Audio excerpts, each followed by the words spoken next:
money, I've been driving around in my car, looking for some kind of open bar. It's gonna be alright, gonna be alright. Got no money, but I'll work it out with my charm. Having a good time, ain't doing no harm. It's gonna be alright. Hello and welcome to the Nerd in Motion. Something happened yesterday, quite interesting, and I thought we could go through this together. Land Rover UK, they've got a YouTube channel called Land Rover UK. Must have taken a while to come up with the name. And something quite unusual, which is the CEO has come out, Paddy, and done an interview with Ginny Buckley, who's a fantastic motoring journalist, and she asked him some hard questions, and they're the questions that obviously you guys as Range Rover, Land Rover owners want to ask him, and I think it's quite interesting. Now, I'm obviously involved in this story from a point of view of I've kind of shown it from the more nuts and bolts of how they take the cars, and I'm going through the industry stuff at the moment. The insurance side and all that, go and see Challenge the Road. I know he's doing great guns on that. He's in contact with JLR and has had some conversations.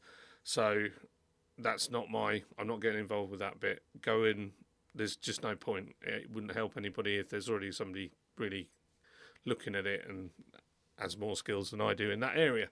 So I thought we'd go through this video. Hopefully Land Rover won't copy strike me for using their video. But I thought what we could do, we could have a look and go through the video together and see what you think.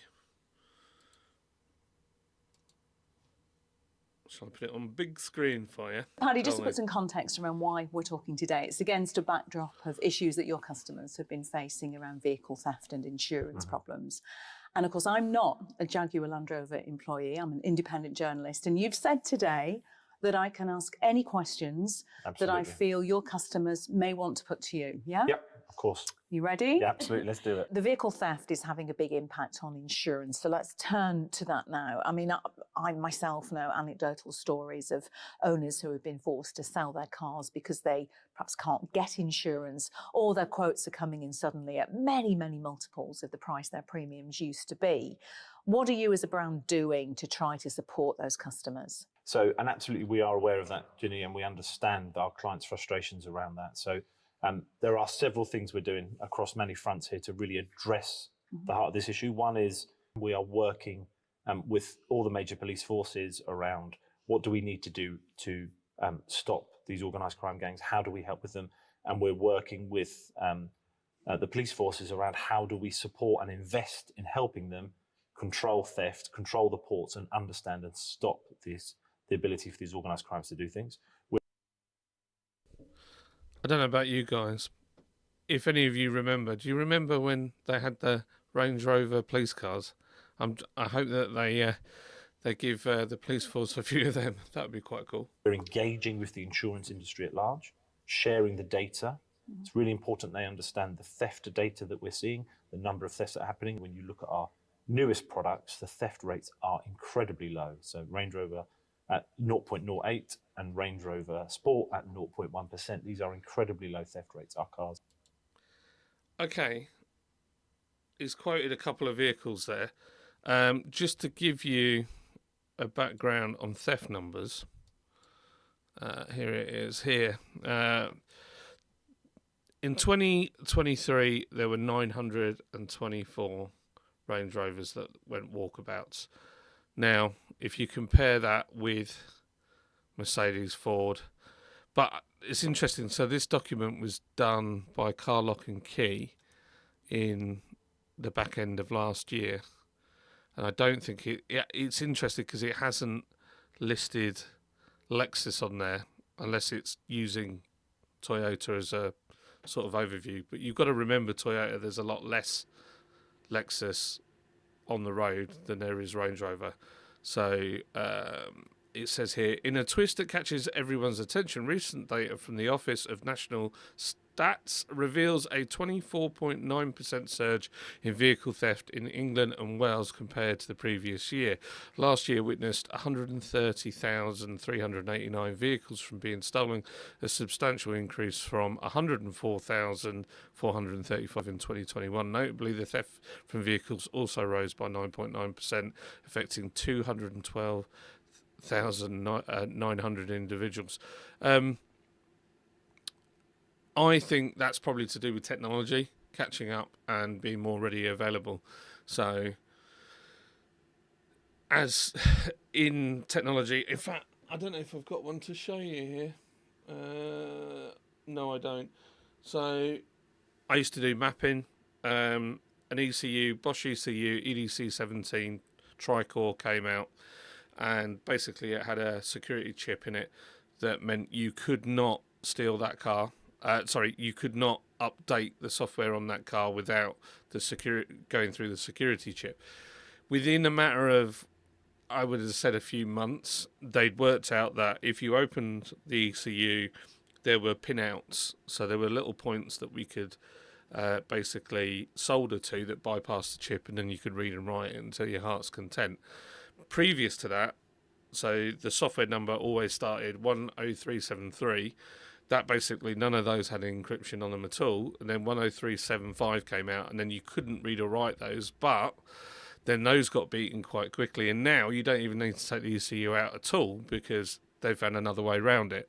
And that was only in a matter of a space of a year. They'd worked out how to crack those things. So I think the big issue is that effectively technology is caught up and manufacturers don't necessarily, I don't know as whether they're so fingers on the pulse of car theft in such, like, it's always been, it's on the decline. If you look at car theft since 2002, it has really, really dropped.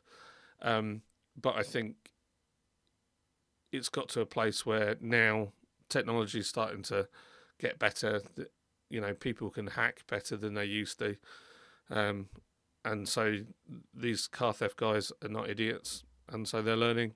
And so, yeah, Range Rover is a desirable product. So they're taking more of them. So that's why I think it's moving up. Anyway, let's carry on. Otherwise, we'll be here forever.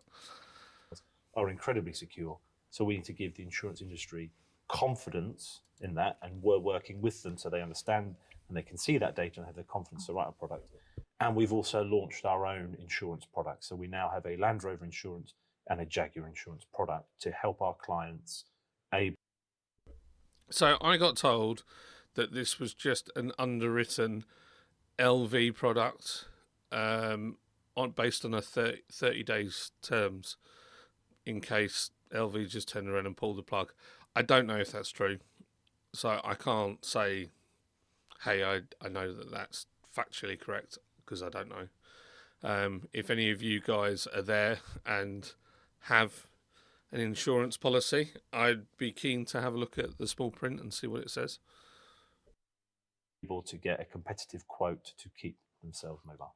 Okay, Paddy, I'm going to talk about the insurance in a minute, but I just want to pick you up on those two figures that you mentioned, the 0.01 and 0.08. 0.08 and 0.1. That's the way. That's good. I mean, figures like that sound great, but without some context around them, they don't really mean too much. Can you give me context about how that compares? Yeah, of course.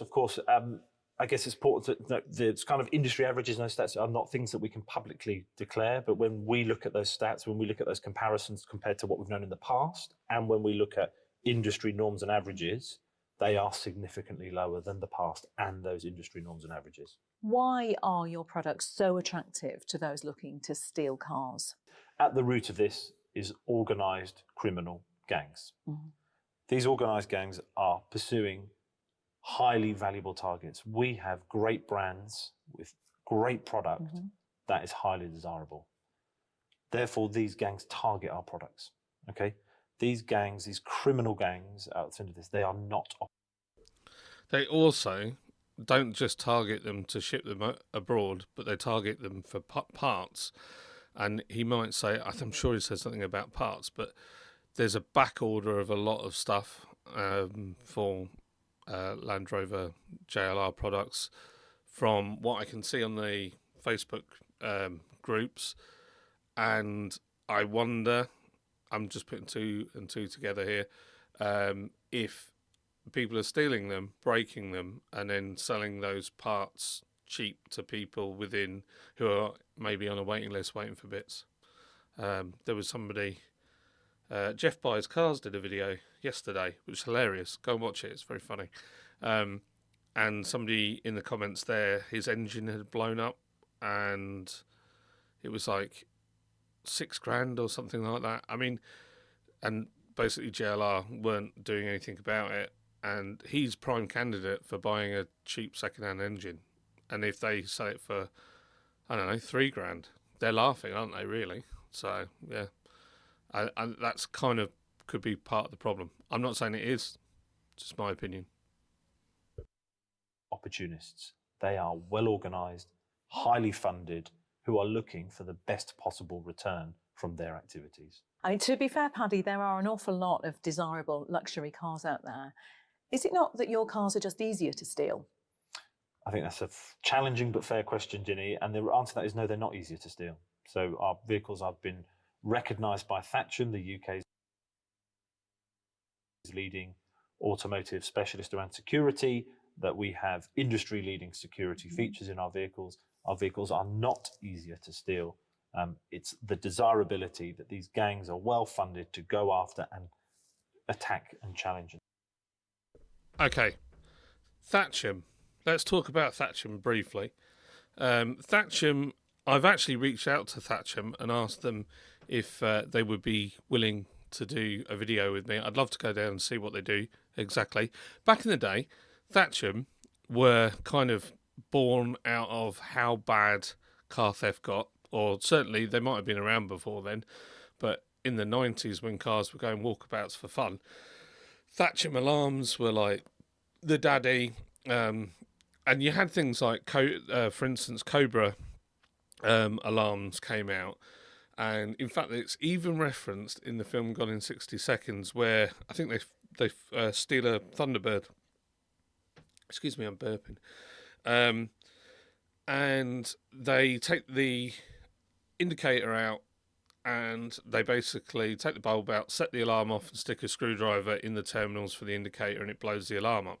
Now, that was the problem with the Cobra alarm system. They never fused the indicators to the control unit. So if you basically shorted out the indicator and set the alarm off, then it would blow the control module. So then Thatcham kind of came out and kind of put some guidelines together. Now, what I'm hearing back from the trade, from various sources, is that Thatcham no longer really does security stuff like it used to. It's very focused on new self-driving stuff, and it's not really doing anything not properly within the motor vehicle side of things. So he's saying this, but you can also pay 1,500 quid and I could create, I don't know, a security device that's quite low tech, and if I paid 1,500 quid and I kind of just fill in those criteria, I can have it Thatcham approved as well. Doesn't mean it's any good. And you look at things like, I'm trying to give you an example, like Ghost not Thatcham. I don't think Pandora's Thatcham. There's loads of other bits and bobs out there that none of them are Thatcham approved because they surpassed that by a long way. So is it really worth them spending 1,500 quid? Then the other problem is Thatcham is paid for and funded by I think the British insurance companies. I think they basically fund Thatcham. And so if they want to look at another project, they can take Thatcham's eyes off of what they need to do and say, hey, look at this coming up, a future project. And then the present kind of gets ignored. I would say Paddy is right that Land Rover's security is no, I mean, it is all right, it's okay, but it's no better or worse than any other manufacturer. And the big issue here is really that he's right in what he's saying. The product's so desirable. And if the product wasn't as desirable, it wouldn't be getting stolen as much. It wasn't that long ago that it was all Toyota Hiluxes and Ford Rangers and L200s that were going. And that was because they were being shipped into war zones because they wanted pickup trucks. So it always depends on the market. And like he said, it depends on, they know exactly what they're going to get the most profit out of, these gangs. So they're not stupid. So they're going. I mean, there is the odd one. I read an article of a guy that nicked a bunch of cars and gave one to his wife and texted her, "Oh, I've got a new car for you." And I mean, that was just really silly. But what I'm trying to get at is Thatcham needs to do a bit more to really support these manufacturers. And then one of the big issues is, I know Paddy's saying, "Oh, well, we can do this and we can do that." It's always, it can always be hacked within a matter of time. So it needs to be a constant thing, in my view. And take our vehicles. So, Paddy, what about owners of older vehicles? Because, of course, a lot of the enhancements and focus has been on those from 2018 onwards. And there's a feeling, probably quite rightly among some owners, that you're not perhaps giving them the attention that they need.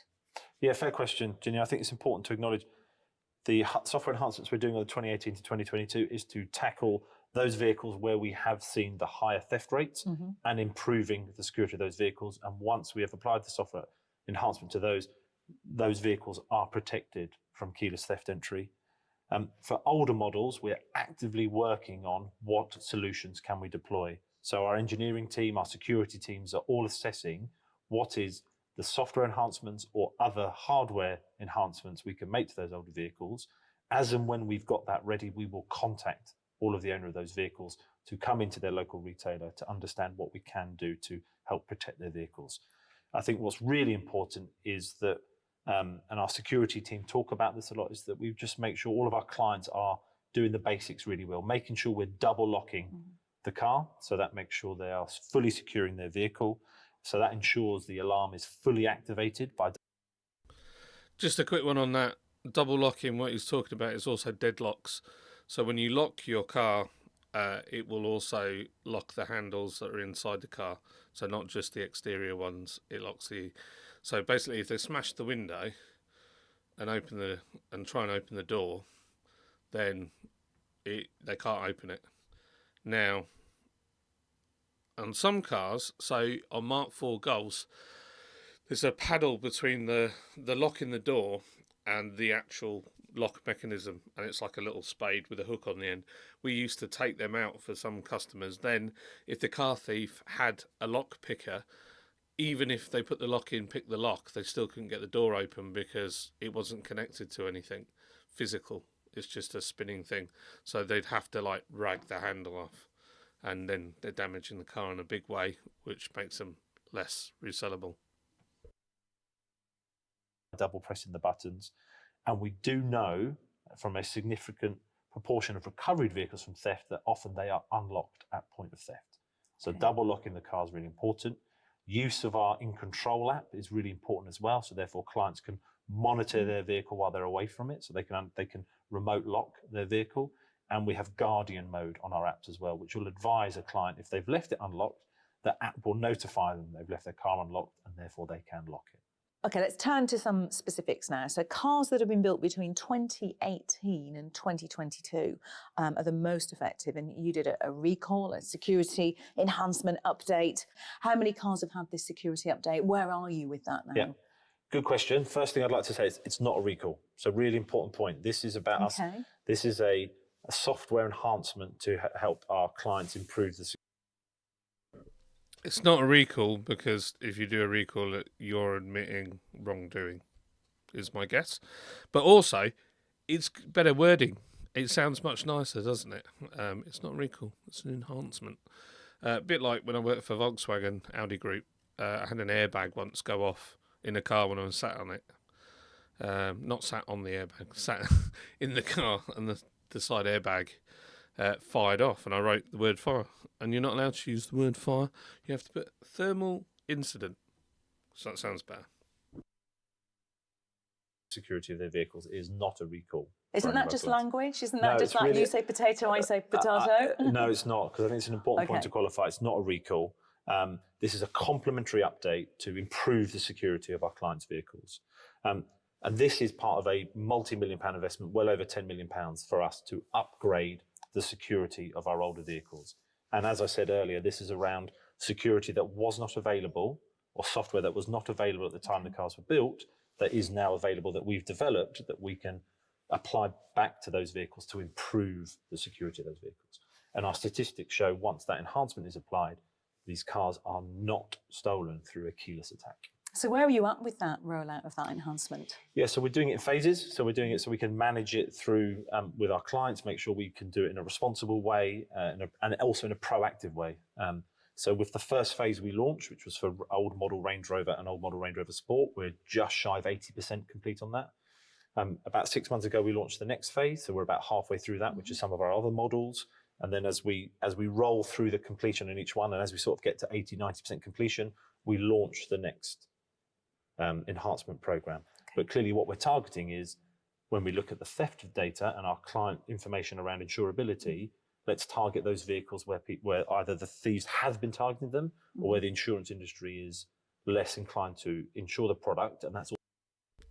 I think that Jaguar Land Rover could pull an absolute blinder here, because they are in this position where they've got a really desirable product that's getting pinched. They're making good. I mean, the fact that he's come out and done this video, I think, is incredible.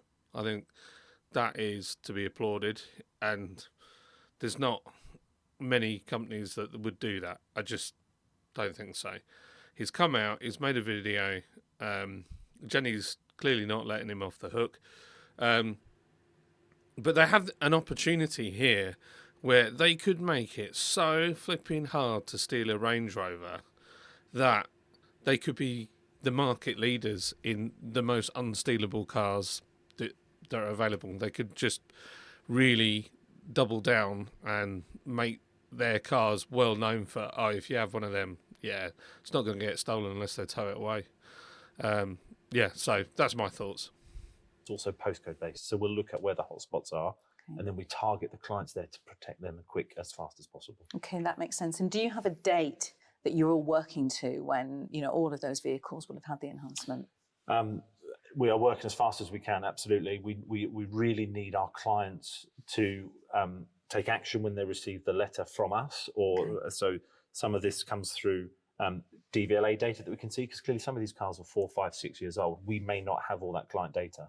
So we can write to them once and ask them to come in and complete, but we really need our clients to come and get that complementary software update. It does improve the security of their vehicles. It does protect them and their vehicle. But you will confirm to owners that right now there are people, engineers within Jaguar Land Rover, who are actually looking at, are there ways that you can help to support them, and are there options for them as well? 100% we are doing that. Okay, let's talk about the insurance cover that you've launched as Jaguar Land Rover across your models. Just to explain how that's going to help the situation. So really it's designed to help our clients achieve a quote if they were unable to get a quote, but of course they can come to us in the first instance as well. It's to cover our Range Rover, Defender, Discovery and Jaguar branded vehicles. It is particularly aimed at our Range Rover clients who we know have been challenged to get insurance in some instances. We launched it in October 2023, and clearly we've seen activity ramp up significantly. So well over 8,500 quotes now. December alone was 3,500 quotes. So we're seeing the number of quotes we're offering to clients increase significantly as the program launches and gathers momentum. And the product brings lots of benefits. It's not just a standard insurance product. It is a Land Rover or Jaguar insurance product, and with that brings the guarantee of our genuine parts, our approved body shops, like-for-like courtesy vehicles in the event of an accident or being off the road. So we make sure that the insurance offer is aligned to what we want our product offering to be. So it takes care of the client in the unlikely event of anything unfortunate happening. It sounds very thorough. Yep. Is it affordable? Is it competitive? So from the quotes we've seen, the average premium, so it's a monthly subscription-based product, it's less than £200 a month. Okay. So we believe that for the cover and all that it entails and the reassurance and peace of mind it gives our clients, that does represent good value. On the insurance front, I really don't have a great deal to say about this because I don't know. I haven't researched into it at all. If you want to know more about that, go over to Challenge the Road, go and check his channel out. I'll put a link in the description. He knows way more about this than I do. So it's not my wheelhouse, so I'm not going to make comment on it other than what I've already said. It doesn't, however, take much research to find customers who have been unable to get a quote through your own insurance. And understandably, they have frustrations about that. Why is this happening? So a lot of it, great question again, Ginny, and I think if I was a client, I'd be challenging us on the same point. This is a new product for us. We are learning all the time. So we are improving our quotability, is the expression, all the time. So understanding driver, who is a driver, what's the vehicle, where is it located, what are the reasons why, based on their individual driver profile, match of the car, why they may or may not be quoted, and understanding then how can we develop our product to make sure we can quote more and more customers. But you fundamentally have a mix of variables of driver history, vehicle location, that all play into assessment around insurance. So there are some people who will still slip through the net and will find their vehicles difficult to insure or impossible to insure. And that's the case for us and for many other people. So despite the fact that you have launched JLR Insurance, there are still customers who may find it impossible to insure their vehicle. And that unfortunately does happen. That's an industry-wide issue. Ginny, when you look at the combination of driver, vehicle location, history, all those factors together, that is a potential scenario for a client. Clearly, we're trying our best to mitigate that. And clearly what we have seen across the industry at large is rising premiums, a changing view of risk and cost associated with insuring cars, which means the industry at large is taking a different view on insurance, the cost of insurance and the likelihood of insurance. I'm going to put my tinfoil hat on now. Do we think this is a push to pay by mile, where you get your car, your insurance, your road tax, everything's included, the cost of the car, and you just pay by mile? I feel like that's kind of where it's going. I might be wrong. I don't want pay by mile. I really don't. I don't want your electric cars, and I don't want your driverless cars. Don't want it. Anyway, I mean, it would be far-fetched to say that JLR would want their cars to be in a position like they are at the moment. I don't think they have deliberately done this.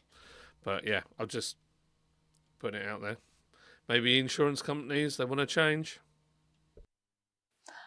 Why do you think that JLR is really being hit hard by this? Because just anecdotally, I was insuring a vehicle for a job that I was doing recently, and there was a clause on there right at the top of the policy that said if my vehicle was a Land Rover or a Range Rover over a certain value, there would be an additional premium that I would have to pay if I had an accident.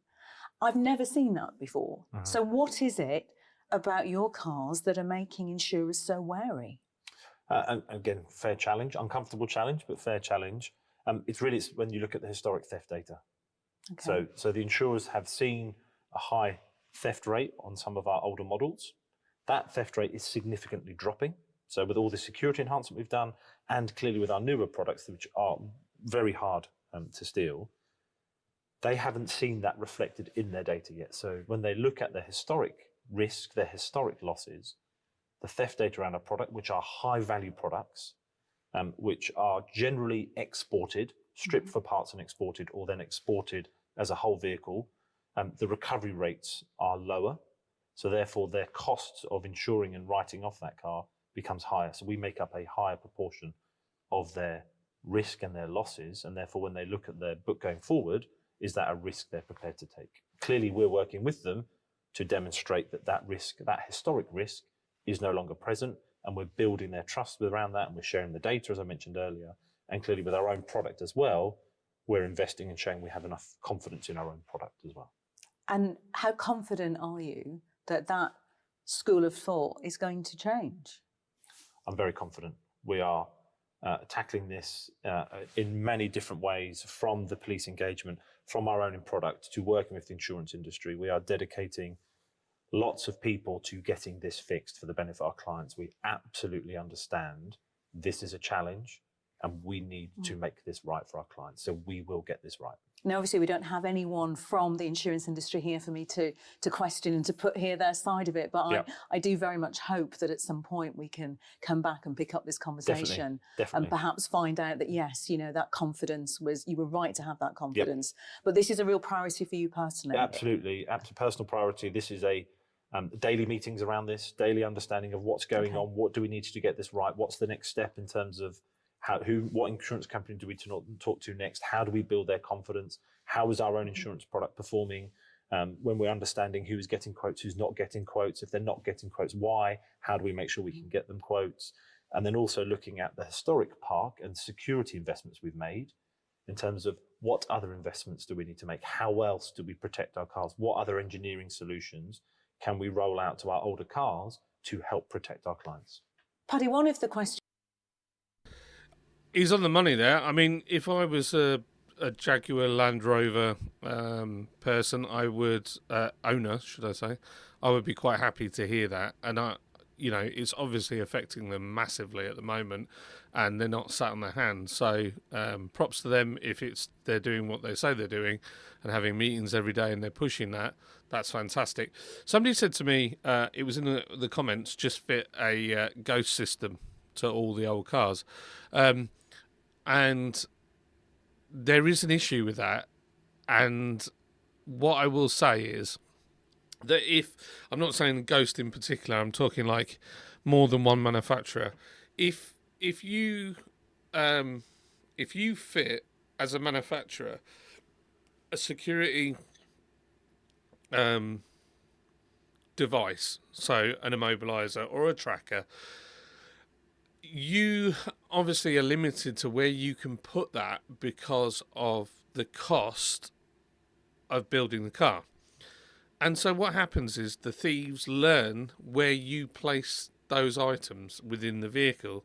So when they learn where you put them, then they're more likely to steal it. So the one thing we learned when I went down to the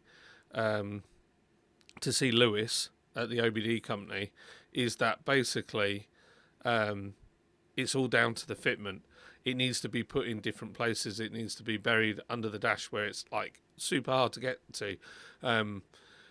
Inside, maybe you put it inside a door. Maybe you put it in the fuel tank. Maybe you put it, in the gearbox tunnel. It needs to be done in a way that it's never in the same place. It's not an easy pull a panel off and there it is.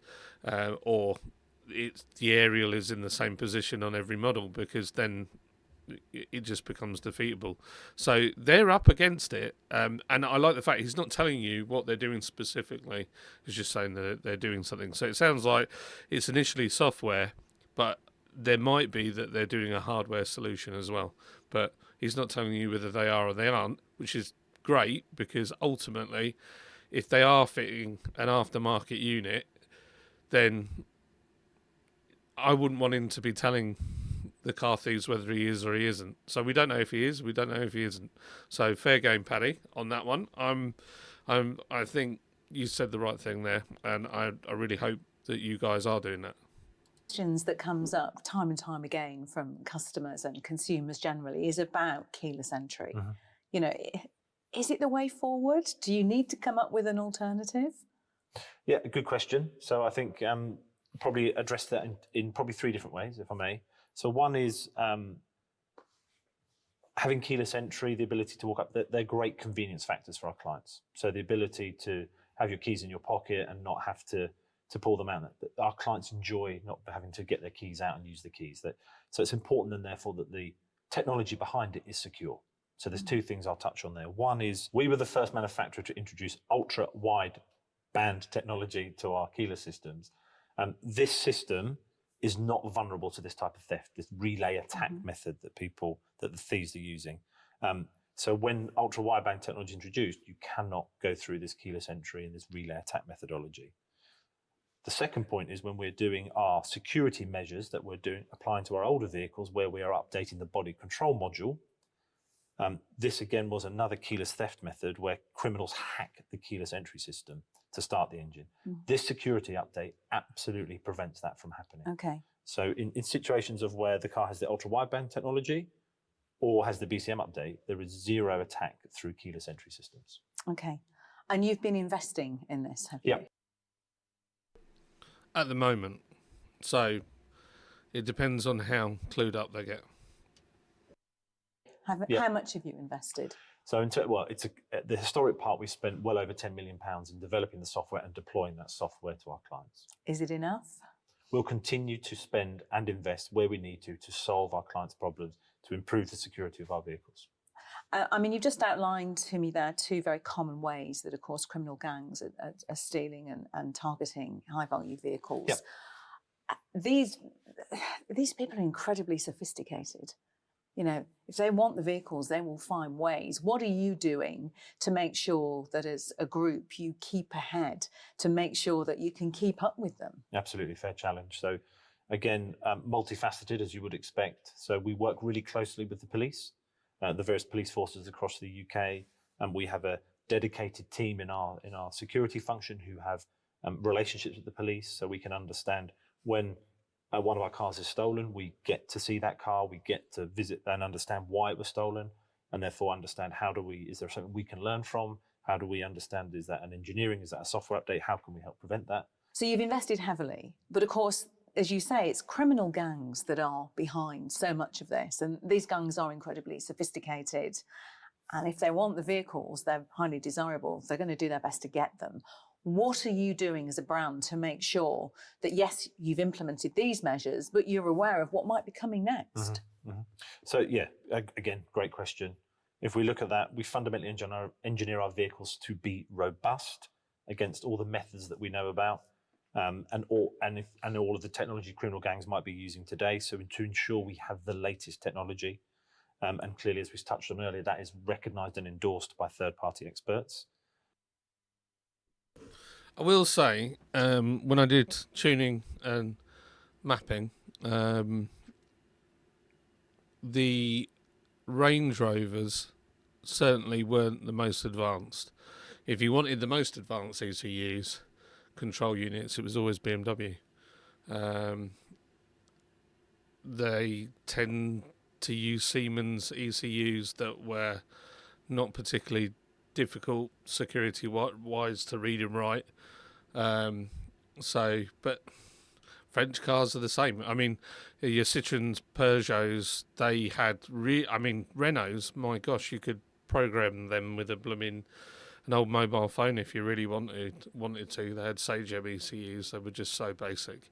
And Renault used to always claim that they were cutting edge on technology, and they really weren't. They were miles behind.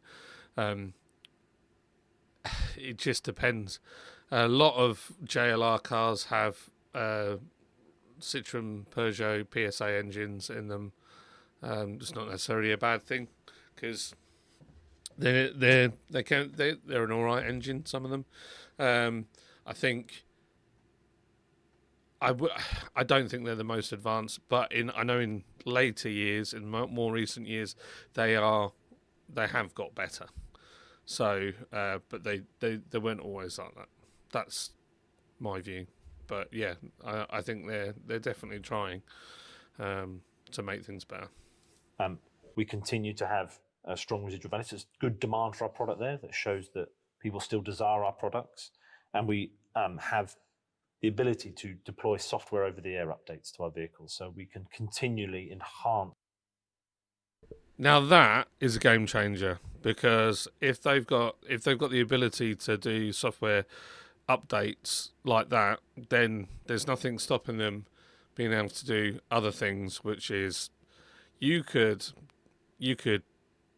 potentially track where every car goes. You can put biometrics in, so it has to recognise you, and that has to go to a cloud to then decide whether it's you or not. There's quite a lot that can be done, so that's quite advanced. That's a really good thing. Security of our vehicles.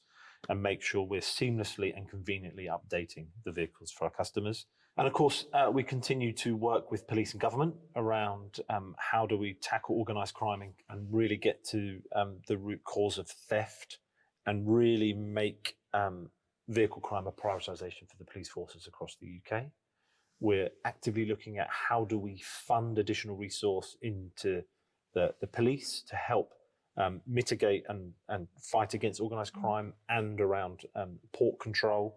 And we have provided insights to the Criminal Justice Bill, which is going through Parliament at the moment, which will really help us make it illegal for people to procure some of those software and those technology those criminal gangs are using to infiltrate cars. I've been talking to you today, Paddy. That's an interesting one because the government buy those very same products for what they need to do. So I don't know how they're going to get around that, because if they try and stop those, then... I mean, right, so if I got a pair of pliers and, let's say, a screwdriver and, I don't know, some sort of pry bar, and I'm walking around an industrial estate at night and I'm looking suspicious and I've got those things in my bag, technically I could be done for being going equipped, you know, quite possibly. So trying to pass a bill to make it illegal to have those things, I don't think will make that much difference, because these guys are already taking a risk. And if you think about the fact that they can do things like make a Bluetooth speaker, a JBL Bluetooth speaker, become a tool where you can steal a car with it, then, I mean, where does it stop and where does it start? They'll just start making it look like something else. Sorry, I keep burping. I'm drinking Christmas leftover J2Os. I'm feeling a bit dehydrated, so I'm trying to get some fluids in me. Yeah, so I don't know what difference that'll make. The police thing and working with the police, I have found the groups that kind of, there's like a national group, and I have sent them an email, so I'm hoping that we can go and do something with them and find out what they do. Looks pretty cool, actually, what they do. So we'll go and have a look if they want us to come, but I'd really love to.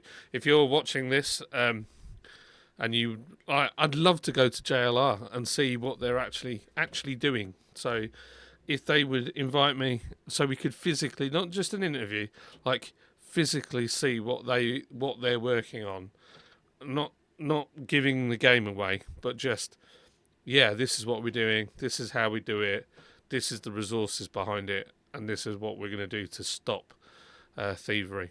So that would be cool.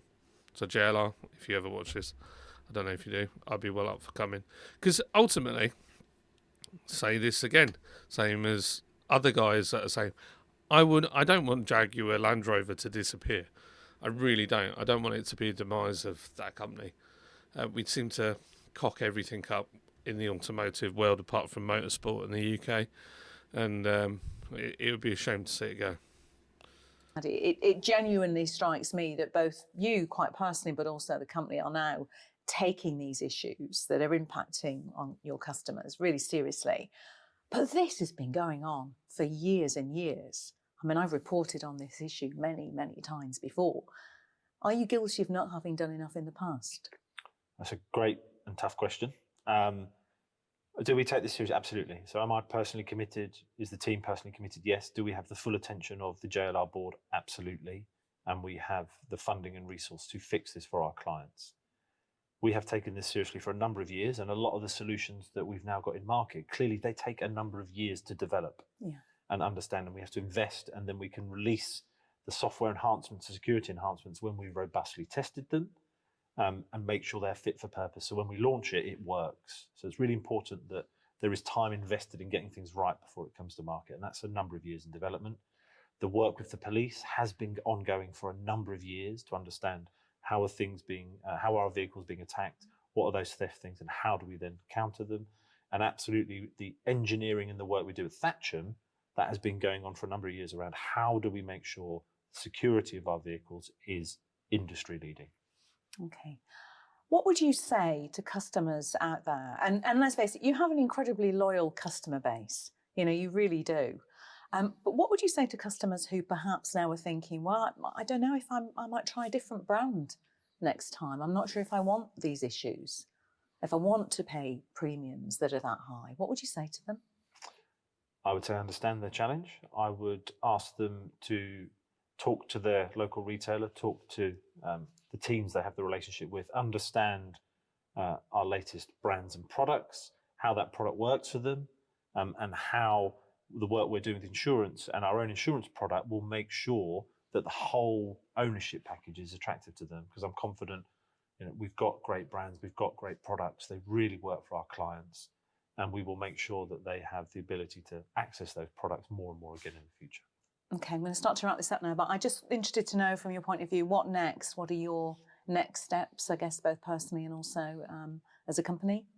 So I guess they're both intertwined, quite frankly. So we have a daily kind of management control around this. What are the statistics? What's happening? How do we work this through? So again, we look across all those measures. So if we look at our insurance product, how many quotes are we generating each day? How many customers are taking those quotes up? Where haven't we quoted? Why haven't we quoted? And then working with the insurance team to improve the quotability of our product. So that's a daily discipline. Looking at the rollout of our security enhancements, again, daily discipline. How many clients have had the security enhancement completed today? How many are ready to go again? How do we make sure we're continuing to invite clients in and encouraging more and more clients to come in and have that security enhancement updated? And really continuing to work on reassuring our clients around the security of our vehicles, continuing to work the insurance industry around the security of our vehicles, and using data to demonstrate the kind of the fact that our vehicles are not getting stolen and they are an insurable product and they are things that we need to make sure our clients can enjoy. Okay, Paddy, thanks for joining me today. Thanks for being so candid as well and for letting me put any questions I wanted to you. I'm sure that I will have missed some questions. If there are questions that you have, put them in the comments below. And I'm sure that Paddy or some of the team at Jaguar Land Rover will come back to you. But thanks for watching. Hey, fair game. Fair game. I've got one question. I wonder if the fire issue of them catching fire has anything to do with that insurance thing as well. I don't know. I mean, cars catch fire all the time, so might not be a thing. Right. I hope this video was useful to you. I thought it was stand up from Land Rover for doing that, and yeah, it's good to see. I know it might look like I'm sort of backing them, but yeah, I guess in some respects I would like to see them do well. I don't, we can all go and stick the boot in, but like I said before, when I did the videos about how you steal them, this is not about like just going mad at Jaguar Land Rover. This is a wider problem. Lexus have got Toyota have got real issues as well.